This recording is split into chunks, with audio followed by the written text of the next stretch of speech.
So this is the simplest show I do, It's the radio show, the Intendor radio show.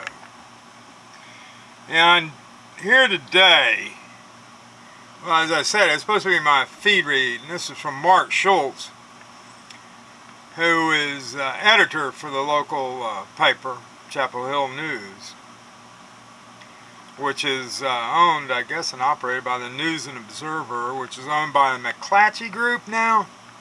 I gotta look it up. I forget. But office hour is 2 p.m., 2 to 4 p.m. today. Want to talk about local news, Durham and Orange counties. Have a story idea or a beef with our coverage? Drop by our new office at 1504 East Franklin Street in Chapel Hill, Suite 101, behind Walgreens. No appointment necessary. We'll see how these go.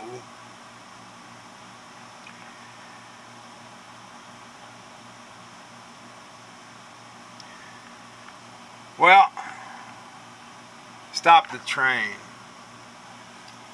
Some people want to stop the train.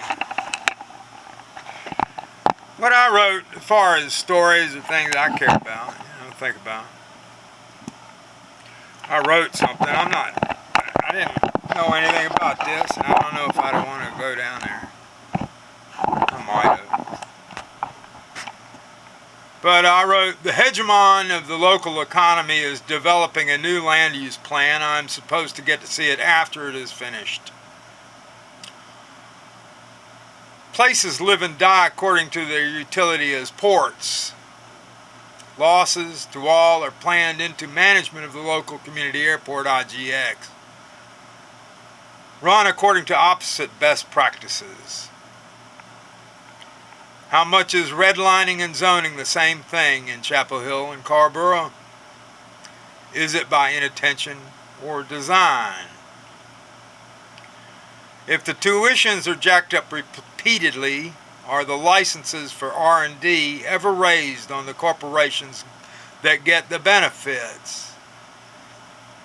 Do we or do we not have the situation now, here and throughout the nation, where students pay higher and higher tuition to work on R&D licensed out to corporations,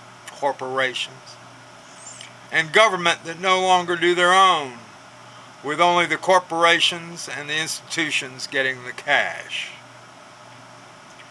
When by law the university, the major employer, is enjoined from paying more than private industry, and private industry has done well not paying labor with raises for over 30 years, is it right? Do we live in a two-tiered wage world whereby the institution can pay administrators and professors whatever is going in their field anywhere in the world, but workers get no more than has been going rate for 30 and 40 years locally? What exactly is the editorial goal of the paper? Who is it in mind when writing the news? Who is the paper for? I'm probably supposed to know all those questions, answers to all those questions. I think I do. But evidence is everything.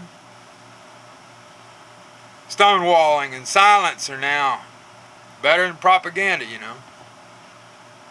That's a new way of getting people to do what they want them to do, or what we want people to do, is just don't tell them what's going on. For one thing, we don't know how serious the war, conflict in the Ukraine is. Sanctions have been maintained. We stepped into NATO and ourselves abrogated a deal that was given Putin by Bush, not interfere in his sphere. And it's all skewed. War wouldn't be so all that god-awful terrible. It's terrible, but it wouldn't be all so god-awful terrible if so many nations, even now, with only, have nuclear weapons. Makes a big difference. A lot of destruction can happen. I envision, once one goes off, it's like riot. It's not like the world can't riot. And it's not like, everybody's got common sense all the time at all at the top. You got some mediocre fools at the top sometimes. We live with J. Edgar Hoover police state policies because the drug war was designed to oppress dissidents, Hispanics, blacks, hedonists, communists, socialists, the pro-peace, pro-earth crowd, and ensure safer work for the FBI, the DEA, and the local police. We ended up with for-profit prisons. Then we have legalized Meyer-Lansky financial engineering, looting, and tearing apart the bedrock manufacturing base companies. Last chance is Bernie Sanders at the top, for institutions can be led by clear missions handed to them by visionary leaders. Do we not see that Ms. Clinton, Secretary of State, Senator, is not an apologist for policies and votes? She served maybe as well as she was made for as Secretary of State. It would be a horror to see Bill Clinton living in the White House again. I have a lot of difficulty, and I imagine people in the rest of the world would find it extremely odd. All that money. Here's a joke.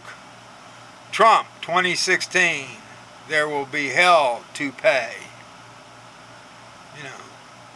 Is that really a toupee, or has he just got really bad hair? I never even thought about it that much.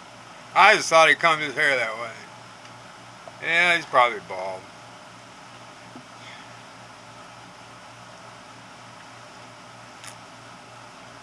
What else for my Intendor radio show? White militiamen roam Ferguson with rifles while black men falsely arrested is one headline and picture. Department of Tom Dispatch, he's really good. He's a contributor to Naked Capitalism, which is in-depth the best reporting on economics, finance that you're going to find. From Tom Dispatch, Department of either This Is America 2015 or no further comment needed. The Guardian's latest account of Ferguson in turmoil 1 year later. Quotes: a group of young black men were incorrectly arrested on suspicion of firearm possession during a protest in Ferguson, Missouri, as a group of white militiamen armed with rifles and wearing body armor and camouflage claimed they were granted permission to walk through the protest by police officers. On Monday night, a group of at least 3 black men who were standing by a car next to a hair salon on West Florence Street Avenue were arrested after Felix, I always say that wrong. Felix, bunch of police of St. Louis County police surged towards them using pepper spray and batons.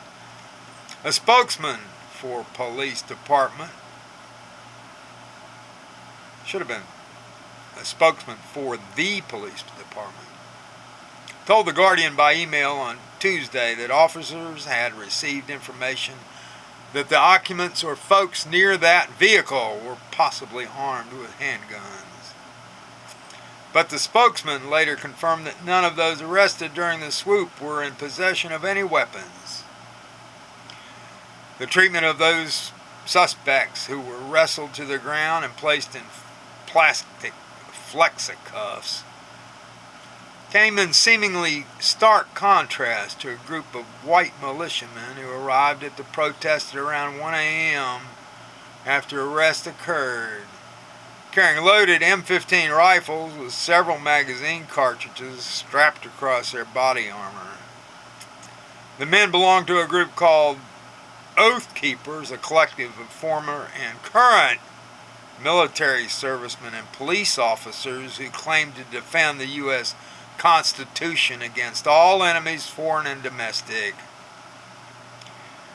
The group is described by the Southern Poverty Law Center as a fiercely anti-government militaristic group.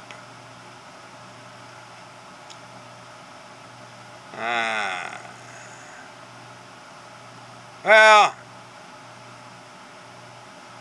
Donald Trump goes down here and says, I'd rather fight Black Lives Matter than let them speak at my events.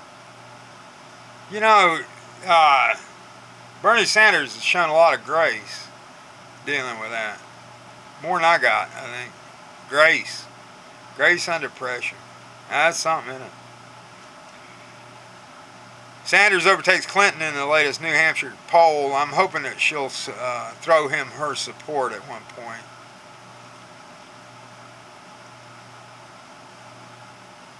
I don't know exactly what drives her. She'll be able to still make high-paying speeches. They're already doing final judgment of Obama. Young Turks.